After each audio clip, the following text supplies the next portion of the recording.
Retirement wasn't supposed to be like this. After 4 decades of government service and a quiet exit from a high-clearance job no one in my neighborhood needed to know about, I bought a modest single-level home in a sleepy Florida cul-de-sac. It was the kind of neighborhood where everyone had the same shade of beige siding, and the biggest excitement was the annual community yard sale. I just wanted peace, maybe a few tomato plants, a porch swing, a dog eventually, and for a while that's what I got. Until Karen moved in. She arrived in a whirlwind of oversized sunglasses, luxury SUVs, and unsolicited opinions. Within 2 weeks, she was not only part of the HOA board, she was the HOA board. President, self-appointed code enforcer, and self-proclaimed moral compass of the neighborhood. And trust me, she wielded her little laminated rulebook like it was the 10 Commandments. It started small. A passive-aggressive note on my mailbox about non-compliant lawn edging. Then a warning about the reflectivity of my solar-powered garden lights. Then she knocked on my door at 7:14 a.m. on a Saturday, demanding I remove the patriotic flag banner from my porch because it wasn't the 4th of July. But the final straw? That was the day I planted a rose bush. Yes, a rose bush. Apparently, Karen decided that floral landscaping over 36 inches tall was in violation of Section 14B, Visual Uniformity Guidelines. A section, mind you, that had never existed until she scribbled it in at the last HOA meeting, one I conveniently hadn't been invited to. She marched over with her clipboard, snapped photos of my unauthorized growth, and gave me 72 hours to remove it or face a $250 fine and potential legal action under the HOA bylaws. I laughed, not because it was funny, but because it was adorably naive. See, Karen didn't know who she was messing with. She thought I was just a quiet old man with khaki shorts and a push mower. What she didn't realize was that before I retired, I helped write federal zoning policy and advised 3 administrations on property rights and compliance enforcement.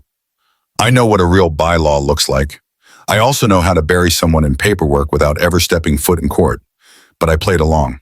"Oh," I said sweetly, "I'll look into that." What I didn't tell her was that I'd already started gathering evidence. Photos, meeting minutes, proxy ballots, half of which were suspiciously signed in the same slanted cursive. I'd noticed Karen had been fast-tracking her own rules, quietly removing opposing board members through unofficial votes, and creating new fines she then collected through her sister-in-law's property management company. All while threatening older residents with foreclosure if they didn't pay up. You see, Karen wasn't just annoying, she was profiting.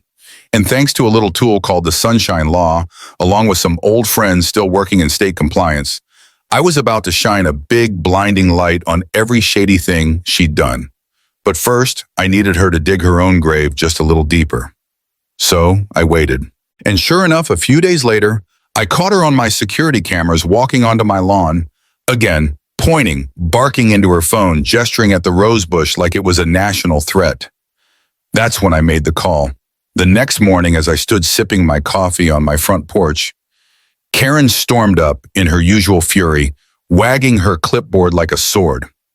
"I'm giving you a final notice. If you don't remove that bush, the HOA will file for lien against your property." I didn't even flinch. Instead, I glanced down the street just as a black SUV with dark-tinted windows turned the corner and pulled up quietly along the curb. 2 men in dark suits stepped out. Karen turned to look. Her face froze.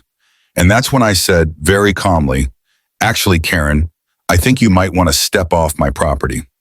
Karen didn't just join the HOA board. No, that would have been far too democratic. She conquered it. Within a month of moving in, she called for a special election due to leadership negligence. The then president, a sweet 72-year-old Vietnam vet named Ron, who'd overseen the HOA for 6 years without a single complaint, was ousted over a technicality involving a missing meeting agenda. Karen ran unopposed. Surprise, surprise. Her first move? Rewrite the bylaws. Her second? Hire her sister-in-law's property management company to handle compliance enforcement. Naturally, they got a percentage of every fine collected. Her third? Send out a 12-page newsletter titled "Making Our Community Beautiful Again," which was less of a newsletter and more of a manifesto. In it, she laid out her new policies. No lawn decor over 24 inches, no vehicles parked in driveways longer than 72 hours. All front-facing curtains had to be white or beige. And, my personal favorite, garden gnomes were strictly prohibited under the new anti-clutter initiative. And just like that, she turned a peaceful retirement community into a gated regime. Now, let's talk about my place. I live on a corner lot, not huge, but comfortable. There's a little side patch I use for my vegetable garden, tomatoes, bell peppers, a couple of squash plants. Nothing wild, but to Karen, it was an agricultural threat to aesthetic harmony. Her words, not mine. She claimed my garden violated non-commercial use clauses, except, of course, I wasn't selling anything. I even gave away produce to neighbors. But logic didn't matter. Karen didn't like it, and that was enough. I got a violation notice taped to my garage door. 2 days later, I got another for improper trash bin storage. Mind you, my bins were behind a privacy screen, as outlined in the original bylaws. But Karen had amended that too. Now they had to be stored inside the garage on trash day, which makes no sense if you've ever actually taken trash out. But here's where it gets rich. I noticed something odd. Some neighbors, particularly Karen's close little circle, had lawn ornaments, driveways full of visiting family cars, even flagrant violations like purple patio chairs. But they never got cited. Not once. Meanwhile, old Mr. Tennyson, who uses a walker and lives 3 houses down, got fined $100 for having 3 potted plants instead of 2. The fines were small at first. $50 here, $75 there. But for residents on fixed incomes, it added up. Some people started paying just to avoid conflict. Others moved. Exactly what Karen wanted. You see, she had a plan. I'd seen it before. A quiet coup, one penalty at a time. One evening I took a little stroll, walked the perimeter of our development. That's when I noticed something I hadn't before. 5 for sale signs, all within 3 blocks of each other. And guess who just gotten her realtor's license? Yep, Karen. She wasn't just running the HOA. She was weaponizing it, creating chaos, driving out long-term residents, then flipping their homes for commission. It was a money-making operation, and it would have continued if she hadn't come after my lawn. I decided it was time to take a deeper look. Now, I never like to bring work home, especially not that kind of work, but old habits die hard. I pulled out my scanner, dusted off a few contacts in the county clerk's office, and started building a little file of my own. Here's what I found. The special election that got her into power had only 14 votes cast, 10 of which were by proxy. Of those 10, 6 were signed by the same handwriting. Her sister-in-law's property management firm wasn't licensed in the state, not legally anyway. And the fines? None of them were going to an HOA escrow. They were being temporarily held in a personal business account pending transfer. Except there was no transfer. It was a tangled little web, but I needed more. So I started talking to the neighbors, carefully, strategically. People were hesitant at first. No one wanted to get on Karen's bad side, but slowly they started opening up. Turns out everyone had a story, a run-in, a fine, a threat, even a forced yard sale because Karen decided someone's vintage Buick was an eyesore. I collected everything, screenshots, letters, emails, even a recording of Karen at an HOA meeting saying, and I quote, "The HOA doesn't answer to the state answers to us."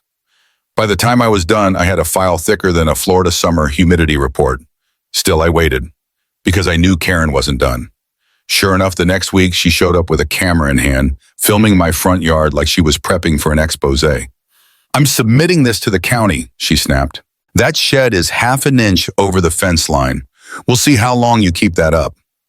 She was getting cocky. Perfect. Because what Karen didn't know was that I'd already filed an anonymous complaint with the Florida Department of Business and Professional Regulation, complete with documentation of every misused dollar, every false bylaw, and every shady proxy vote. I also CC'd the state attorney's office. And I may or may not have a buddy over at the office of the inspector general who owed me a favor. Let's just say the dominoes were lined up, and I had just started flicking the first one. But I still had one final play, the HOA annual meeting.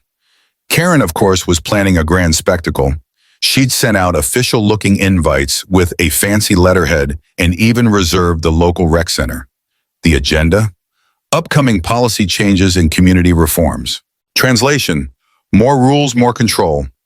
I RSVP'd with a smile. Then I made a few calls, a few very specific calls. And when the big night arrived, well, let's just say it didn't go quite the way Karen expected. You could smell the tension in the room. Not the nervous kind. No. It was the thick, perfume-laced arrogance that tends to follow people like Karen. The rec center had never seen so many folding chairs or so much beige polyester. Every board member sat stiffly behind the folding table, except, of course, Karen, who brought her own swivel office chair from home. High-backed, black leather, like she was about to sign a peace treaty.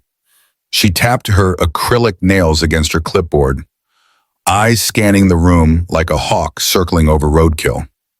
A local teenager fumbled with a coffee pot in the corner. Someone coughed, a dog barked outside, and then the meeting began. "Welcome, neighbors," Karen purred, flipping through her printouts like she was presenting quarterly earnings to a board of investors. "Tonight, we will be discussing proposed adjustments to our community standards, including, but not limited to, decor, vegetation height restrictions, and parking enforcement procedures." You know, the usual nonsense. She passed out copies of what she called the Community Beautification Reform Packet, which ironically was a full 22 pages long, printed in color no less, using HOA funds.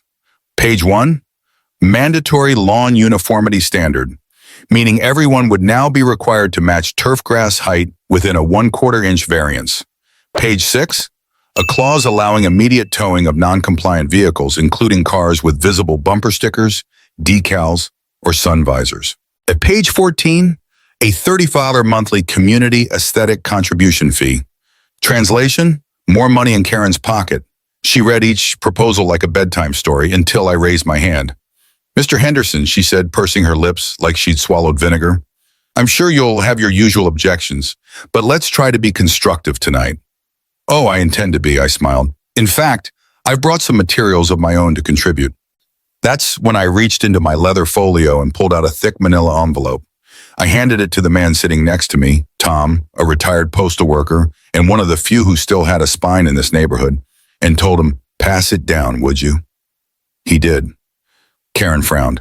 Inside the envelope were copies of Karen's unauthorized bylaw edits, complete with date stamps that predated board votes. Bank records linking fine payments directly to her sister-in-law's account. Emails from homeowners complaining about discrimination and selective enforcement. And one very damning document from the Florida Department of Business and Professional Regulation, stating that her property management company was being investigated for unlicensed operations and fraudulent collections. The room went silent. "Where did you get this?" Karen demanded, her voice cracking for the first time. "I just asked the right people," I replied. "Turns out, it's amazing what you find when you follow the money." A couple of board members exchanged glances. The treasurer, a soft-spoken widow named Marlene, shifted uncomfortably in her seat and whispered to the secretary, who was already rereading one of the bank statements. "None of this is admissible," Karen snapped. "It's hearsay." "That's funny," I said, "because the state attorney's office didn't seem to think so. They've asked to be CC'd on all future HOA correspondence, by the way." Now here's the thing about people like Karen. They don't panic out loud. No, they start cracking internally, like a veneer on cheap furniture. Her hand trembled, her lips pressed into a line so tight you could have sliced deli meat with it. She stood up. "This meeting is over," she declared. But I wasn't done yet. "Actually," I said calmly, "I move to call an emergency vote of no confidence under Article 5, Section D, bylaw violations and fiduciary misconduct." The room blinked. Someone whispered, "Is that a real thing?" It was. I wrote it. Not literally, of course, but back when I worked on federal housing policy, I helped design the template most HOA structures use today, including the clause that allows for immediate removal of a board member under suspicion of misappropriation of funds. Karen knew it, and now the neighbors knew it too. Tom stood up beside me. "I second the motion." Then, like dominoes, hands started going up. Elderly couples, single moms, folks who'd stayed silent too long. Everyone wanted her gone. People who'd paid hundreds in fines for the crime of owning a wind chime. People she'd mocked at meetings. People she thought were too tired or timid to fight back. Within 5 minutes, the vote passed unanimously. Karen was removed from her position, right there, in front of her swivel chair. That should have been the end, but Karen wasn't going down quietly. She stormed out of the meeting and marched right into the county zoning office the next morning, filing a formal nuisance complaint against my property, citing unauthorized government surveillance and suspicious black vehicles loitering. That's when it happened. I came home that afternoon to find a county inspector standing in my driveway, scratching his head and looking at a clipboard. "You Mr. Henderson?" he asked. "I am." Did you file a permit for—" He looked at the paper. "Secret Service presence?" I burst out laughing. Then I invited him in for coffee. You see, Karen had been watching my house. A lot. Long enough to notice the occasional black SUV that showed up, usually with out-of-state tags, always respectful, never staying long.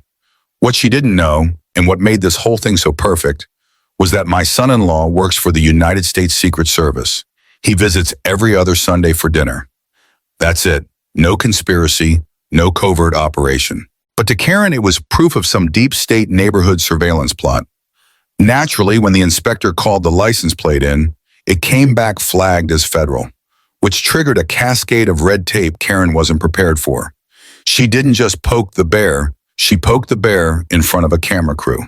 Within a week, Karen received a cease and desist from the HOA, now under interim leadership, a warning from the state about impersonating a licensed agent, and an official inquiry from the Federal Protective Service asking why she'd filed complaints regarding federal personnel on private property. Turns out, falsely reporting government agents? Not a great idea. The HOA began unwinding every one of her bogus fines. Neighbors who'd moved away wrote letters demanding refunds. Her sister-in-law's business was slapped with a $10,000 penalty. And Karen? She was very quiet for a while. But if you think she was done, you'd think after being voted out, publicly humiliated and lightly brushed by federal scrutiny, Karen would have taken the L and faded into obscurity. But no, not Karen. Karen did what Karen does best, doubled down on crazy. She wasn't just mad that she'd lost her little HOA throne. She was furious that she'd lost control, and more importantly, her income stream. You don't go from fining widows $75 for ceramic squirrels to $0 a month without a fight. So she filed a lawsuit against the HOA. Yes, really. She marched into the county courthouse and dropped a thick manila folder full of printouts, blurry iPhone photos, and long-winded declarations claiming she had been unlawfully removed from her elected position. The vote of no confidence was invalid due to procedural sabotage, and the HOA had caused her reputational damage and emotional distress. She even tried to include me by name, accusing me of spearheading a smear campaign and using government connections to intimidate and influence her leadership. Her suit was pure performance, flimsy, grandiose, and just dramatic enough to make a judge raise an eyebrow. Now, I've worked with enough lawyers in my past life to know when someone is bluffing with a pair of twos. So instead of lawyering up right away, I let the HOA board handle it. They showed up with a real attorney. Karen, of course, represented herself. Big mistake. In court, she brought a PowerPoint. Slides with red text, dramatic zooms, and no joke, clip art. She even used Comic Sans on one slide titled The Betrayal. She argued that deep state agents, aka my son-in-law, who was there in a polo and khakis just to support me, had been used to psychologically destabilize her. She claimed we were running a coordinated psychological warfare campaign via next-door posts and lawn decor choices. The judge? Stone-faced. The courtroom? Silent, except for one woman in the back who definitely snorted when Karen used the phrase socio-political persecution by wind chime. Needless to say, her case was tossed out before lunch. But Karen didn't stop there. No, next came the flyers, printed on glossy paper, full color, double-sided, titled, The Truth About Your HOA and the Men Who Destroyed It. She passed them out at grocery stores, slipped them under doors, even mailed one to her own mother, who later showed it to the cashier at Walgreens because she thought it was a new political group. Inside the flyer were heavily edited screenshots of HOA emails, mostly just me asking about mulch regulations, A still image of the Secret Service SUV captioned, "Unmarked vehicle, what are they hiding?" And a photo of me watering my tomatoes with the ominous label, "Garden or Government Operation." It was so outrageous, people started sharing it on Facebook. Ironically, within 48 hours, someone uploaded it to Reddit, where it landed on the front page of r/fraudsters under the title, "HOA Karen thinks tomatoes are a deep state plot." And that, folks, is when the local news got involved. It started with a polite email from a reporter at Channel 9. "We're doing a segment on HOA conflicts and would love to speak to some residents of your community." I declined, of course. Not my circus, not my monkeys, but others didn't. Turns out, a lot of folks had stories to tell. And suddenly, Karen's reign of terror became content. The news segment aired on a Thursday evening. They didn't use her real name, just called her a former HOA president under fire. But anyone with half a brain and a zip code knew exactly who it was. The piece showed her old HOA emails, interviews with elderly residents who'd been fined for non-compliant holiday wreaths, and a neighbor who cried while explaining how Karen threatened to report her for letting her adult son park in the driveway overnight while visiting from out of state. It ended with a voiceover saying, "And while the HOA has moved forward, the neighborhood remains cautious, hoping the past won't repeat itself." Cut to Karen slamming the door on the reporter's face. Iconic. Now, this is the part where Karen could have let it go. But no, Karen decided to retaliate the only way she knew how, with one last act of petty vengeance. She went after my garden. Again. The Great Tomato Rebellion. Revisited. One morning, I woke up to find a bright orange tag staked into the soil near my cherry tomato bush. It was from the County Code Enforcement Office. The violation? Unauthorized vegetable cultivation in a residential zoning district. I blinked. I laughed. And then I picked up the phone. Because the thing Karen didn't know is this. Last year, Florida passed a law protecting homeowners' rights to grow vegetables on their own property. It was literally called the Right to Garden Act. You can't make this stuff up. Within 2 days, code enforcement called me to apologize. One of the supervisors even said, "Honestly, sir, we've had 3 of these bogus reports from your address alone. Someone clearly has too much time on their hands." Gee, I wonder who. It all came to a head 2 weeks later when Karen tried to run for HOA board president again. Yes, after being removed. She sent out campaign flyers again, calling herself the only leader with a vision. She hosted a neighborhood cookout, which no one attended, and even tried to bribe the mail carrier with banana bread to put her leaflets into mailboxes, which is federally illegal, by the way. But the real kicker? At the next HOA election, she received exactly 1 vote, her own. And when the results were read aloud in the rec center, she stood, red-faced, muttered something about sham democracy, and walked out for good. That was the last time anyone in the neighborhood saw Karen. She moved 2 months later. Rumor has it she tried to join another HOA in a neighboring county, but was blacklisted by the state HOA registry due to her prior investigations. Turns out, the Florida Department of Business had flagged her name under their Community Disruption Protocol. Fitting. Since then, the neighborhoods felt lighter. The new HOA board reversed every rule Karen ever pushed through. Garden gnomes are back. The vegetable gardens are thriving. Even the lawn chair rule is gone. People smile more now. There's less tension, more laughter. Sometimes I sit on my porch with a cup of black coffee, watching my tomatoes grow, and think, all that over a rose bush. There's a sound I hadn't heard in our neighborhood for a long time. Laughter, not the nervous chuckle you give when someone's checking your grass height with a measuring tape. I mean real, gut-level, sit on the porch and tell a story kind of laughter. That sound came back right around the same time Karen left. Coincidence? I don't think so. In the months that followed Karen's not-so-graceful exit, the new HOA board, made up of actual neighbors and not self-declared lawn tyrants, held an emergency meeting to roll back nearly every policy she'd forced through. Gone were the community aesthetic contribution fee, the lawn decor height restrictions, the policy banning outdoor furniture unless earth-toned, and, thank the good Lord, the prohibition on gnomes. Within a week, the yards in our cul-de-sac transformed. People dug out old planters. Some even threw parties to celebrate. complete with tiki torches and lawn flamingos that had been banned under Karen's visual pollution clause. Tom, remember the retired postal worker, installed a 6-foot-tall Bigfoot statue wearing an American flag tank top. "I dare anyone to tell me that's not beautiful," he said. No one did, because for the first time in years, we could breathe. The new board also launched an internal audit of the HOA's finances, with help from a community volunteer who used to work for the IRS. Small world, huh? Turns out Karen hadn't just been morally corrupt, she'd been financially shady too. Of the $23,000 collected in fines during her tenure, less than $4,000 was properly documented. Nearly $12,000 had been funneled through her sister-in-law's bogus property management firm. The rest? Administrative gain, according to Karen, though oddly, none of those costs appeared on official bank statements. The board took the findings straight to the state attorney's office, who by then had already opened an inquiry thanks to my earlier complaint. Within weeks, Karen received a civil summons for financial misconduct, HOA abuse of power, and possible mail fraud. Apparently, those flyers she crammed into people's mailboxes without postage caught someone's attention at the postmaster's office. To make things right, the board created a fine relief fund using reclaimed funds from Karen's frozen assets.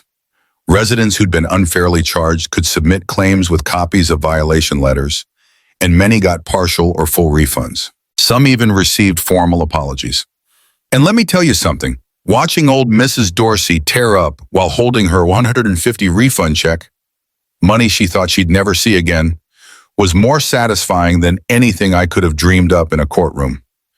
We thought we'd heard the last of her, but one morning a letter arrived in my mailbox. No return address. Just my name typed in block letters. I opened it, half expecting glitter or anthrax. Instead, it was a typed note.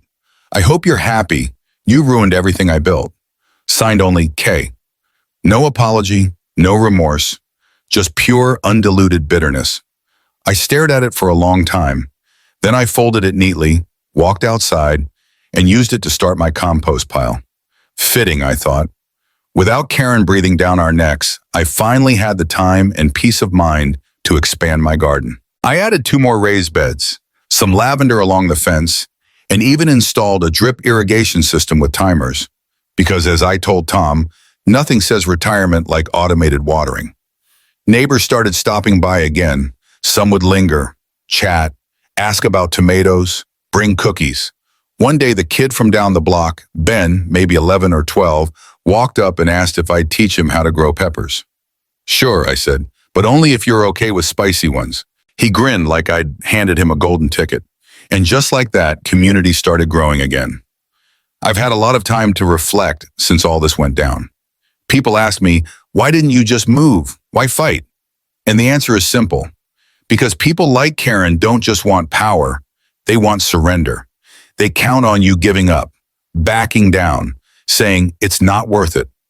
But here's what I've learned. Sometimes standing your ground is exactly what inspires others to do the same.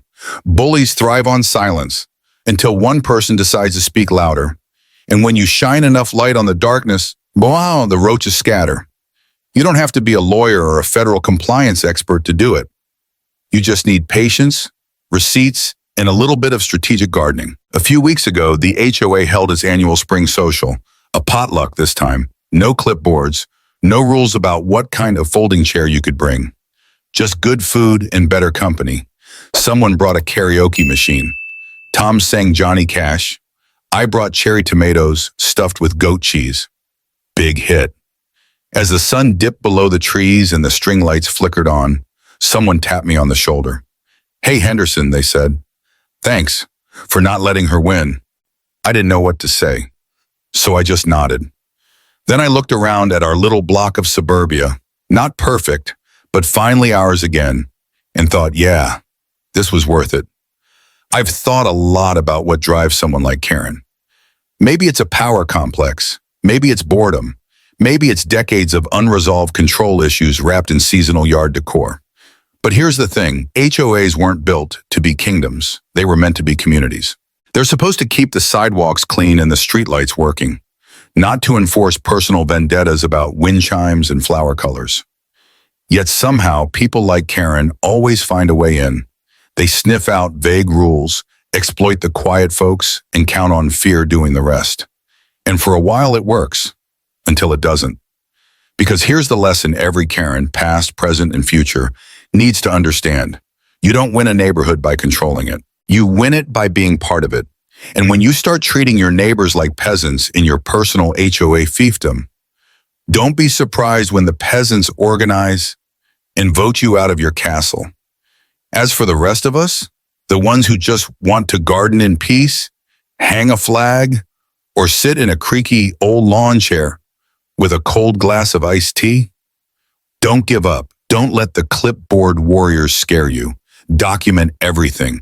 Ask questions. Speak up at meetings, even when your voice shakes.